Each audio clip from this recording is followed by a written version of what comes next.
Comment déclencher des miracles dans notre vie et vivre une vie extraordinaire? Et comment attirer à soi des contacts extraordinaires pour basculer dans une autre dimension de notre destinée? Voici une belle question à laquelle je souhaiterais répondre aujourd'hui.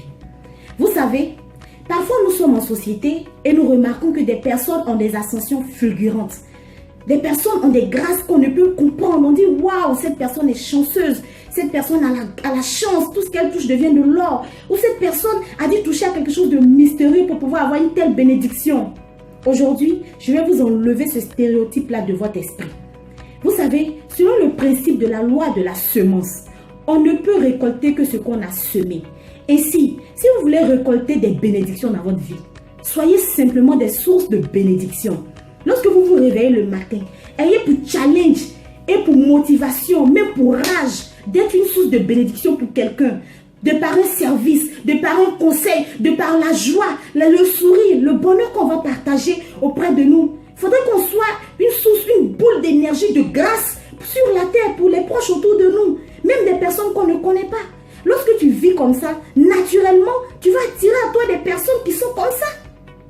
Ou soit si tu veux déclencher un miracle, tu vas avoir une vie de miracle. Tu attends un miracle. Sois un miracle pour la personne qui est en face de toi.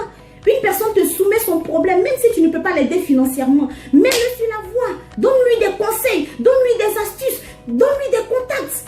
Par ce simple acte, tu es capable de changer la vie d'une personne. Mais rester dans un confort personnel de jouissance, de gloire, d'envie, d'égoïsme, on ne va jamais passer à une autre dimension de notre vie. Si jamais tu n'es pas une source de bénédiction pour quelqu'un, crois-tu que Dieu va t'utiliser pour bénir quelqu'un? On va utiliser une bénédiction dans ta vie. Il va mettre une bénédiction dans ta vie pour qu'une personne soit bénie grâce à ça. Jamais.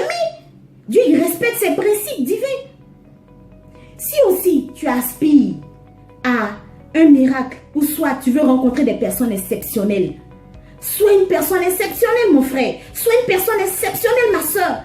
Sois une personne utile, extraordinaire aux yeux des gens. Que les personnes soient éblouies en te contactant.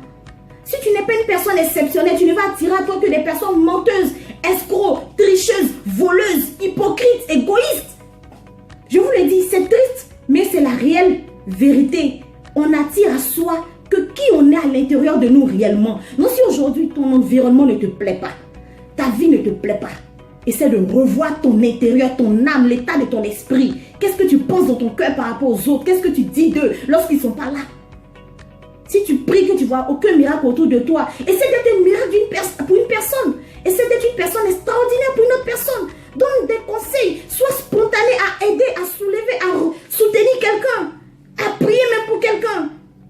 Vraiment, je vous exhorte et je vous demande pardon. Arrêtons de dire des choses qu'on ne sait pas. Lorsqu'on ne voit pas les actes que les autres personnes font dans l'ombre. Changeons notre âme intérieure, notre espace de vie intérieur. Et faisons tout pour attirer à nous des personnes extraordinaires afin de déclencher des miracles dans notre vie. Que Dieu vous bénisse. Restez la lumière du monde.